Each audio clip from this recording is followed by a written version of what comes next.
నేను మీరు ఆరుబయట నిలబడి తల పైకెత్తి చూసినప్పుడు దూరంగా, నీలంగా, విశాలంగా కనిపిస్తాను. అంతులేని చెట్టుకు 66 కొమ్మలు. కొమ్మ కొమ్మకు కోటి పువ్వులు. అన్ని పువ్వుల్లో రెండే కాయలు అంటూ నన్ను చమత్కరిస్తారు. మరి నేనెవరో చెప్పండి? గాలి, నీరు, నేల, నిప్పులను నన్ను కలిపి పంచభూతములు అని అంటారు.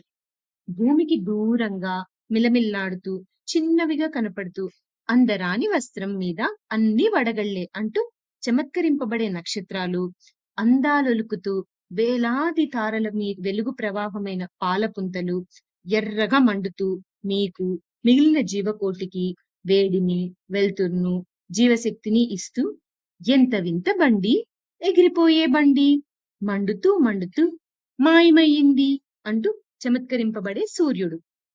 అందచందాల వాడు రోజుకో ఆకారం, చివరికి నిరాకారం లేదా నిండు సున్నా అని చమత్కరింపబడుతూ భూమికి దగ్గరగా చల్లని వెన్నెలనిచ్చే చంద్రుడు, దూది పింజంలా తేలిపోయే మబ్బులు అన్నీ నాలోనే ఉన్నాయి. రంగులమయమైన ఇంద్రధనస్సును సింగారించుకుని అందంగా మారి మిమ్మల్ని ఆకర్షిస్తాను. సంధ్యవేళల్లో రంగుల మేఘాలను అద్దుకుని అరుణవర్ణంతో విరిసిపోతూ ఉంటాను. చల్లని హాయినిచ్చే వెన్నెలను మీకై కురిపిస్తూ మిమ్మల్ని మురిపిస్తాను. చీకటితో చంద్రుణ్ణి, చుక్కలను కంపేసి నా అలకను చూపిస్తాను. నాకు కోపమొచ్చిందంటే ఉరుములు అరుపులతో, మెరుపుల పిడుగులతో భయపెడుతూ ఉంటాను. మీరు నిలబడి దూరంగా చూస్తే భూమితో నేను కలిసినట్టుగా అనిపిస్తాను. మరి ఇప్పటికైనా తెలిసిందా నేనెవరో? నాకు మిన్ను, నింగి, ఆకాశం, గగనం, వినువీధి, ఖగోళం, అంతరిక్షం వంటి పేర్లెన్నో ఉన్నాయి. భూమి మీది సముద్రానికి నా నీలిరంగును పులుముతాను. వెన్నెల రోజుల్లో, ముఖ్యంగా పౌర్ణమి నాడు సముద్రుడు అలలనే తన చేతులను నా వైపు చాస్తూ తన కుమారుడైన చంద్రుణ్ణి అందుకోవాలని చూస్తూ ఉంటాడు. చంద్రుడేమిటి? సముద్రుడి సుతుడేమిటి అని అనుకుంటున్నారా? అయితే చెప్తాను, వినండి. పూర్వం సురులు అంటే దేవతలు, అసురులు అంటే రాక్షసులు నిత్య యవ్వనాన్ని ఇచ్చేది, మరణం లేకుండా చేసేది అయిన అమృతం కోసం పాల సముద్రాన్ని చిలికారు. ఎలా అంటే మందర పర్వతాన్ని కవ్వంగాను, వాసుకి అనే పామును కవ్వపు తాడుగాను చేసి ఒకవైపు దేవతలు, మరోవైపు రాక్షసులు వాసుకిని లాగుతూ ఆ పర్వతాన్ని తిప్పుతూ పాలకడల్ని చిలికినప్పుడు అందుండి మొదలుగా విషం వచ్చింది. తర్వాత లక్ష్మీదేవి, చంద్రుడు ఇలా ఎన్నో బయటకొచ్చాయి. అలా పుట్టిన చంద్రుడు నా వద్ద ఉండటం వల్ల ఆ పుత్రుణ్ణి అందుకోవాలని సముద్రపు అలలు నా వైపు ఎగిసి పడుతూ ఉంటాయి. నేను కూడా చంద్రుణ్ణి చూపుతూ నన్నందుకో అంటూ సముద్రాన్ని కవ్విస్తూ ఉంటాను. మీ మనుషుల మధ్య కులం, మతం, అంతస్తులు అనే అడ్డుగోడలు, పొరలు వద్దని ఎందరు ఎన్ని విధాలుగా చెప్తున్నా మీరు వినిపించుకోరు. కానీ సూర్యుడి వేడి మీపై సూటిగా పడకుండా మీకు క్యాన్సర్, చర్మ వ్యాధులు, దృష్టిలోపం వంటివి రాకుండా ఉండటానికి మీకు నాకు మధ్య ఒక పొర తప్పనిసరైంది. ఆ పొర పేరు ఓజోన్ పొర. స్వార్థంతో మీరు చేసే చెట్లను నరకటం, వాతావరణమును కలుషితం చేయటం, అవివేకపు పనుల వల్ల ఆ ఓజోన్ పొర కూడా దెబ్బతిన్నది. దాని వలన మీకు మీరే సమస్యలను తలకెత్తుకుంటున్నారు. నాకున్న అనేక పేర్లలో ఖగోళము అనేది ఒక పేరని ముందే చెప్పాను కదా!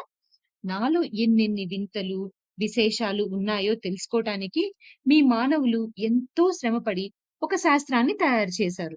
మీకు తెలుసు కదా! ఆ శాస్త్రమే ఖగోళ శాస్త్రమని. నాలో ఏమున్నాయో అని తెలుసుకోటానికి పరిశోధనలు చేసేవారిని ఖగోళ శాస్త్రజ్ఞులు అని అంటారు.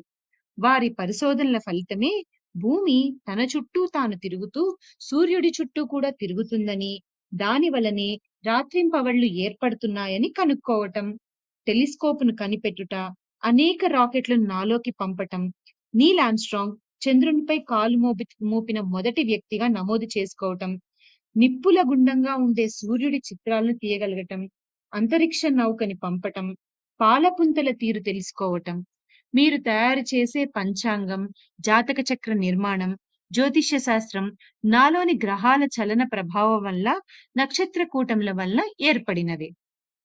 ఇక కవులైతే ఆకాశ పందిరి, చుక్కల దీవి, ఆకాశ దేశమును, నీలి మబ్బులు మేలి ముసుగును కప్పుకున్నానని నన్ను వర్ణిస్తూ ఉంటారు.